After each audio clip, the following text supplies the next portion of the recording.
Toi aussi? Toi aussi, fume sec? Quand tu vois certaines filles, t'as la queue en feu? Ouais, je comprends. Mais bon, on renaît de ses cendres. On va parler de Harry Potter. Je reviens de vacances, ça fait une semaine que j'ai pas fait de vidéo. J'ai presque perdu l'habitude. En une semaine, c'est fou.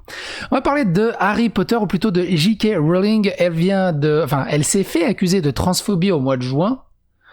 Et par enchaînement et boule de neige, elle vient de perdre un prix, une récompense assez honorifique qu'elle avait reçue. Et malheureusement, qu'elle a été obligée de restituer de ce fait de sa transphobie. Quel tweet a déclenché le feu aux poudres? Comme d'habitude, c'est assez ridicule, et comme d'habitude, c'est assez rigolo, et comme d'habitude, on va voir ça ensemble.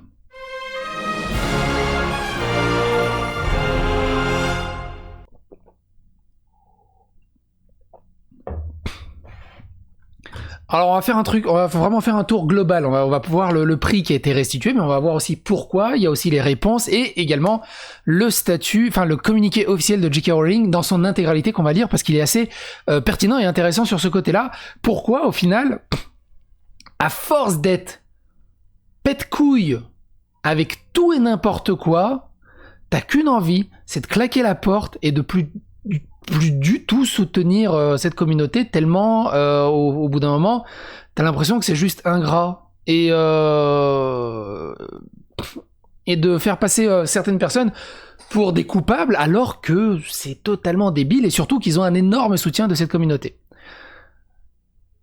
Mais quand tu vois l'origine, c'est rigolo. J.K. Rowling rend une récompense après avoir été accusé de transphobie. L'auteur de la saga Harry Potter avait reçu l'an dernier The Ripple of Hope de la part de l'Organisation des droits humains de Robert Fitzgerald Kennedy. Je pense que c'est Robert Kennedy, un des frères de John. Alors déjà, le prix RFK, c'est ça. Donc je suis allé sur le site officiel du prix de Ripple of Hope, c'est célébrer les dirigeants des communautés internationales du commerce, du divertissement et des activistes qui ont démontré leur engagement en faveur du changement social et reflètent la passion de Robert Kennedy pour l'égalité, la justice, les droits humains fondamentaux et sa conviction que chacun de nous peut faire une différence. Ça a l'air d'être rigolo comme truc. Parce que j'ai surtout l'impression que c'est, tu sais, ils se félicitent entre riches d'être hyper gentil avec le peuple et tout, et de œuvrer. Mais bon, elle a reçu ce prix. Elle a pris un coup de vieux aussi. La romancière britannique J.K. Rowling a annoncé rendre la récompense après que la présidente de l'organisation qui lui avait fait la remise a critiqué ses opinions sur les personnes transgenres. L'organisation des droits humains Robert F. Kennedy, RFKRHR, avait remis l'an dernier le Ripple of Hope à l'auteur de la saga Harry Potter. Mais la présidente de cette organisation, Kerry Kennedy, a estimé que les opinions de la romancière réduisaient l'identité des personnes trans. Ces déclarations insinuaient à tort que je suis transphobe, a annoncé J.K. Rowling dans un texte publié jeudi sur son site, on verra en intégralité. Mais elle dit « En tant que donatrice de longue date à des associations LGBT et partisane du droit des personnes trans à vivre sans être persécutées, je réfute catégoriquement l'accusation selon laquelle je déteste les personnes trans ou leur veux du mal », a-t-elle poursuivi.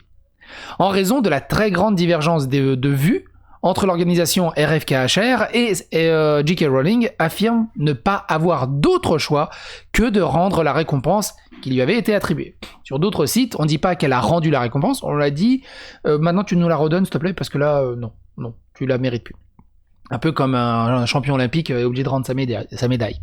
En juin, elle avait été accusée d'avoir tenu des propos jugés insultants pour les personnes transgenres pour un tweet. Elle avait partagé sur Twitter un article parlant des personnes qui ont leurs règles, et on verra ça plus longuement, commentant ironiquement « Je suis sûr qu'on avait à avoir un mot pour ça. Des femmes, des films...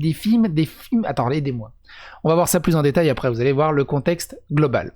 Elle s'est ainsi attirée les foudres de certains internautes. L'acteur Daniel Radcliffe, également interprète d'Harry Potter au cinéma, s'était joint en critique. Les femmes trans sont des femmes, avait-il martelé. Tout propos affirmant le contraire efface l'identité et la dignité des personnes transgenres. Même le rôle titre, quoi, Daniel Radcliffe, Harry Potter lui-même, contre J.K. Rowling. Ça avait secoué beaucoup dans la communauté à l'époque. J.K. Rowling a dit avoir été submergé de milliers d'emails de soutien reçus de personnes concernant par ces problèmes, à la fois à l'intérieur et à l'extérieur de la communauté trans, dont beaucoup se sentent vulnérables et s'inquiète en raison de la toxicité entourant ces discussions. Les discussions autour de ça sont devenues ad nauseum inaudibles. On peut plus discuter calmement, sans être catégorisé dans une petite case débile ou d'être bloqué totalement. Ça devient ridicule. En gros, J.K. Rowling, suite à sa sortie du 9 juin, qu'on va voir ensemble, c'est un article qui date du 9 juin, sa sortie du 6 juin, elle a été cancel. Vraiment cancel. Mais totalement. Et là, on voit que 2 mois plus tard, 3 mois plus tard, le cancel continue et rend des prix.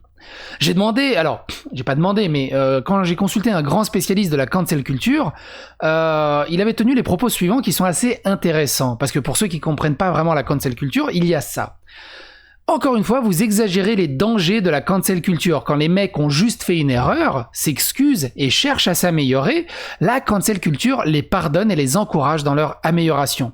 Ils partent en mouvement, et tout que quand les personnes en question refusent de comprendre en quoi ce qu'il ou elle dit est dangereux, ou qui sont activement problématiques. Là où les anti-cancel culture sont prêts à harceler et à détruire de façon bien plus sauvage, quitte à déformer tous les propos de leurs victimes, vous vous trompez d'adversaire. On peut prendre ça... Non, je ne l'avais pas vu. Voilà, vous le voyez un peu mieux. Alors, dans le deuxième article qui est assez intéressant, donc au 6 juin, on peut apprendre ceci. Un article du site d'opinion Devex a tout déclenché, intitulé « Créer un monde post-Covid-19 plus égalitaire pour les personnes qui ont leurs règles ». Le titre n'a pas eu l'heure de plaire à J.K. Rowling. Mais pourquoi vous dites pas femme au bout d'un moment de... Et donc ils ont dit les personnes qui ont leurs règles. Je suis sûr qu'on avait un mot pour désigner ces personnes avant. Quelqu'un m'aide? Femme, film. C'est drôle. C'est rigolo. D'ailleurs, ça fait penser que j'ai fait une vidéo là-dessus. Je viens de popper dans ma tête. Si je mets femme, attends. Oui. CNN, c'est ça. C'était CNN qui faisait pour plus d'inclusivité remplace le mot femme par personne ayant un col de l'utérus. On est à peu près, d'ailleurs je vous invite à aller regarder également cette vidéo, on est à peu près dans le même postulat. On est vraiment dans le même postulat. On dit pas femme, on dit personne ayant leurs règles. Et donc juste pour cette petite galéjade, elle s'est fait démonter. Sur Twitter, les internautes ont reproché à J.K. Rowling d'assimiler les femmes aux menstruations, alors que de nombreux hommes transgenres ont leurs règles. Et n'en sont pas pour autant des femmes. J'ai pas de prix à rendre.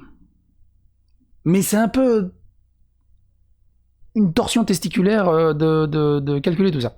Inversement, beaucoup de femmes ne sont pas menstruées. Ménopausées, ou elles ont des problèmes, évidemment.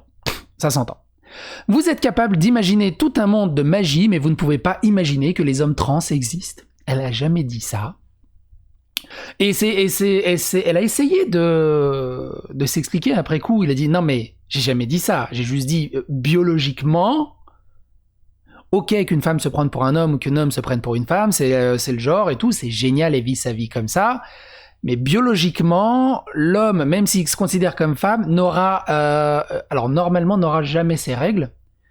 Ou alors il y a un gros problème. Hein. Biologiquement, je pense que c'est pas possible. Même avec des opérations. C'est possible avec des opérations? Genre on fait un changement de sexe total et on peut se déclencher des règles? Si vous y connaissez là-dessus, bon, je suis preneur. Hein, la science n'est arrêtée par rien, apparemment. Mais bon, bref. Elle, ce qu'elle voulait, c'est juste... Voilà, bref. A réagi l'auteur chroniqueuse britannique Beth McCall avant de supprimer son message, mais elle l'a supprimé, c'est dommage. Les femmes trans sont des femmes et elles se battent pour leur vie. Lorsque vous procédez à cette exclusion de la transidentité, vous rendez leur vie infiniment plus difficile. Honte à vous, s'est indignée la chanteuse américaine Mary Lambert. D'autres ont affirmé être déçus par l'écrivaine, lui demandant d'arrêter de détester les personnes trans. Genre, à quel moment elle les a putain de détestées? Juste là-dedans.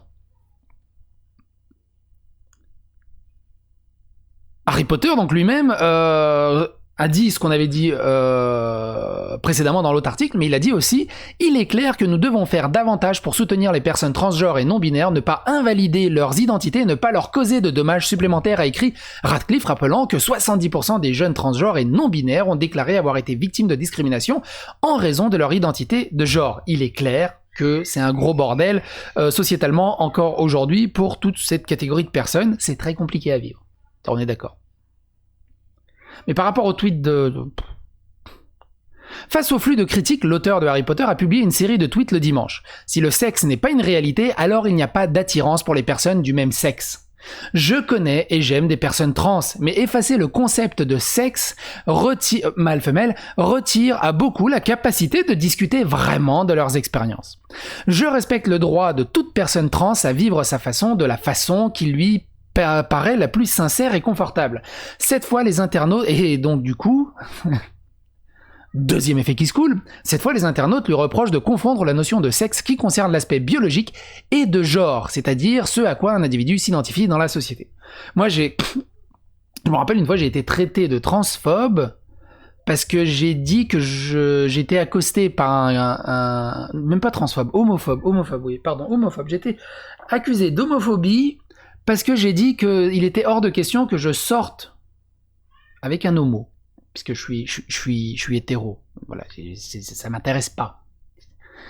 Kiffez votre vie. Eh ben, sur le fait que j'ai dénigré et j'ai refusé de sortir avec un homo, je suis homophobe. Il fallait que je sorte avec lui pour... Mais au bout d'un moment, le respect c'est dans les deux sens. Hein. Le respect c'est dans les deux sens. Hein. Enfin, la logique aussi, c'est dans les deux sens, tu me diras. Ce n'est pas la première fois que l'écrivaine est accusée de transphobie. En 2019, elle adresse un tweet de soutien à Maya Forstater, une femme ayant perdu son travail après avoir tenu des propos transphobes. Et elle a dit « Habillez-vous comme vous le voulez, faites-vous appeler comme vous le voulez. Mais faire perdre leur emploi à des femmes parce qu'elles disent que le sexe est une réalité, au secours !» Parce que ça aussi, oui, non, mais le sexe, ça compte pas et tout. Si tu sors pas juste... Ah oui, c'était ça aussi. Si t'es obligé de savoir le sexe de la personne avant que tu puisses sortir avec elle ou avoir des envies sexuelles avec elle, t'es phobe. Puis après, il y a 65 genres, donc tu rajoutes le préfixe qu'il faut au phobe. C'est aberrant. Ça reste aberrant. Une autre personne, c'est très très compliqué de parler de ce genre, évidemment, de topic. Surtout si vous êtes trans dans les commentaires, n'hésitez pas à donner votre son de cloche, votre avis sur ce que vous pensez de cette affaire. Que vous soyez contre mon avis, contre mon opinion, ou que vous soyez d'accord avec moi. N'hésitez pas, évidemment, à donner votre avis et votre opinion. MJ avait statué également en parlant à un trans. Il a dit: si t'es vraiment une personne transgenre, tu saurais qu'ils abusent pas. En parlant à un trans qui devait être assez trans, j'imagine, parce qu'il était contre justement ce genre d'attaque que subit J.K. Rowling. Et donc la déclaration de J.K. Rowling, elle est assez intéressante et on va la lire ensemble pour terminer cette vidéo. Et derrière, il y a ma fille qui est en train de faire ses dents. Donc si vous écoutez au casque, vous devez l'entendre, c'est pas un chien, c'est pas un chat, c'est ma fille. Depuis que j'ai rejoint le débat public sur l'identité des genres et le droit des femmes pour la première fois, j'ai été submergé par les milliers de courriels privés de soutien que j'ai reçus des personnes touchées par ces problèmes, à la fois à l'intérieur et à l'extérieur de la communauté trans, dont beaucoup se sentent vulnérables et effrayés en raison de la toxicité entourant cette discussion. Des cliniciens, des universitaires, des thérapeutes, des enseignants, des travailleurs sociaux et le personnel des prisons et des refuges pour femmes m'ont également contacté. Ces professionnels seraient tout en haut de leur organisation, ont exprimé de sérieuses inquiétudes quant à l'impact de la théorie de l'identité de genre sur les adolescents vulnérables et sur le droit des femmes et du démantèlement des normes de sauvegarde qui protègent les femmes les plus vulnérables. Aucun d'entre eux ne déteste les personnes trans. Au contraire, beaucoup travaillent avec et sont personnellement profondément sympathiques envers les personnes trans. Kerry Kennedy, présidente de Robert Fitzgerald Kennedy Human Rights, a récemment jugé nécessaire de publier une déclaration dénonçant mon point de vue sur les sites web de la RFKHR. La déclaration a impliqué à tort que j'étais transphobe et que je suis responsable du tort causé aux personnes trans. Parce que c'est ça en plus. Elle a ironisé. Elle est transphobe, elle a causé du tort, elle est limite responsable des 70% des agressions de toutes les personnes trans sur la planète. Pour avoir juste parlé de biologie. En tant que donateur de longue date d'organismes de bienfaisance LGBT et de défenseur de droits des personnes trans à vivre sans persécution, je réfute absolument l'accusation selon laquelle je déteste les personnes trans ou leur souhaite du mal, ou que défendre les droits des femmes est faux, discriminatoire ou incite à tort ou à la violence envers les communautés trans. Et là, en fait, où moi je serais à la place de J.K. Rowling, et je pense que si on est à sa place ou on a ce genre de place, au bout d'un moment, t'as qu'une envie, je sais, bon, barrez-vous toute la communauté, là, j'en ai marre de vous, je vous soutiens plus. Et, à force de jouer les Batman et les casse-couilles, bah t'en fais un petit Joker et hop, un autre en extrême droite, un autre en extrême gauche, un autre dans les extrêmes où tu veux. Et ça existe extrême milieu? Non, parce qu'il y a extrême droite, extrême gauche, mais il y a un extrême milieu, c'est ultra neutre. Le mec, c'est... le mec, c'est ultra neutre. Tu regardes dans une oreille, ça ressort par l'autre. C'est... Ça doit exister, genre les extrêmes modérés. Ça doit exister, ça doit exister. Bref, vous m'avez compris là où je voulais en venir. Ça donne qu'une envie, c'est d'envoyer tout chier, et tu dis, mais pourquoi je me suis battu toutes ces années à essayer d'aider des organismes de bienfaisance autour de tout ça, pour avoir ce genre de remerciement pour un tweet à la con qui n'est même pas insultant, ni même pas transphobe.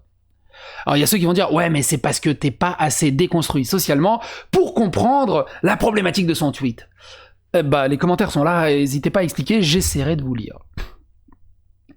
Comme la grande majorité des personnes qui m'ont écrit, je ne ressens que de la sympathie envers les personnes atteintes de dysphorie de genre. Et je suis d'accord avec les cliniciens et les thérapeutes qui ont pris contact et qui veulent voir une exploration appropriée des facteurs qui mènent à lui. Ils, avec un nombre croissant d'autres experts et lanceurs d'alerte, critiquent le modèle affirmatif qui est largement adopté et s'inquiètent également de l'énorme augmentation du nombre de filles souhaitant faire la transition. Apparemment, il y a plus de filles que de garçons qui souhaitent faire leur transition. Pour citer la nouvelle Society for Evidence-Based... C'est compliqué. Pour citer la nouvelle Society for Evidence-Based... BZ, c'est un clic-clac, mais BZ Gender Medicine. Evidence-Based Gender Medicine. Based? Ouais, ça me parle. La CEGM, c'est mieux. Un groupe de 100 cliniciens internationaux qui disent « L'histoire de la médecine a de nombreux exemples dans lesquels la recherche bien intentionnée d'un soulagement à court terme des symptômes a conduit à des résultats dévastateurs à long terme. Le modèle affirmatif du genre engage les jeunes à suivre un traitement médical à vie.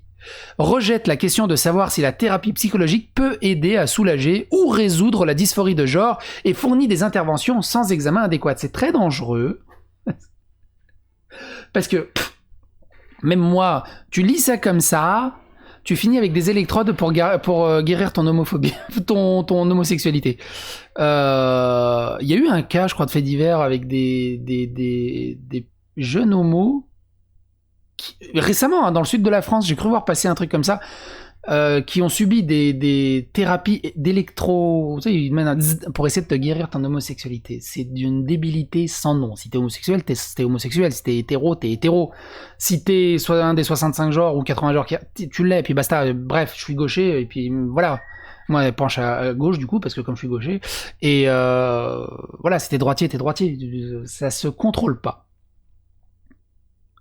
De vouloir changer ça c'est pas bien. En fait, c'est ça l'idée, c'est respecte le choix de chacun, mais si tu cherches à prêcher, à te ramener comme un putain de curé d'Age of Empires, à faire wololo, t'es homo, wololo, t'es LGBT, wololo, t'es LGBT, wololo, non, ça marche pas.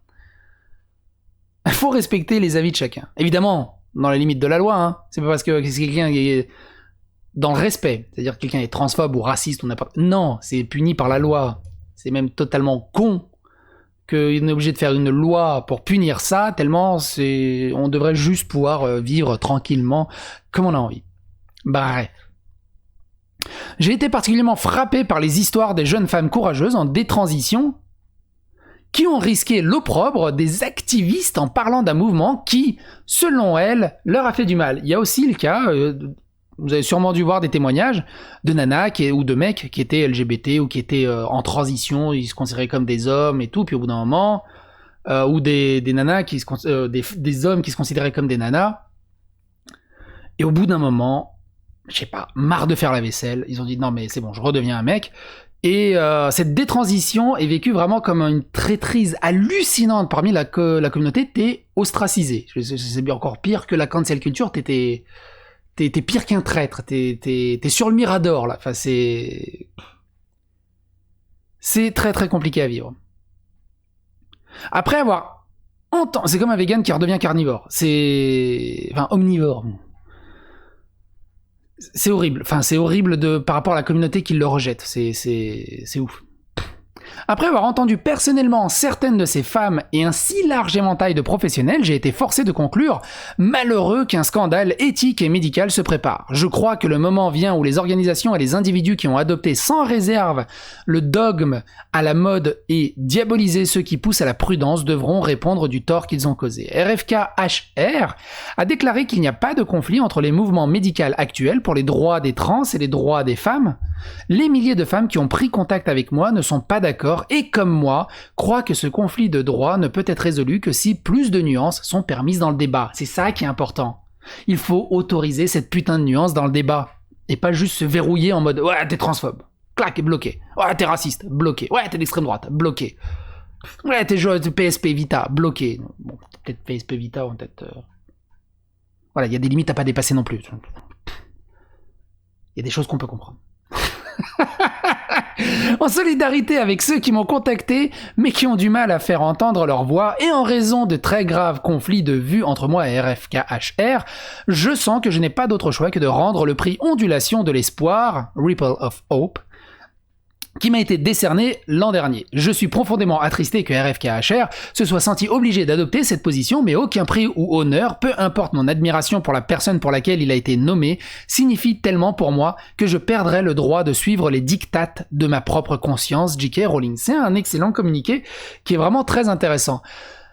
Les commentaires sont là, évidemment, n'hésitez pas à suivre les Dali Bourdin, et n'hésitez pas à soutenir la chaîne, ça mange pas de pain, c'est juste quelques petits doigts qui bougent pendant quelques secondes. Clocher, likez, partagez, commentez, abonnez-vous. Et à bientôt pour d'autres vidéos.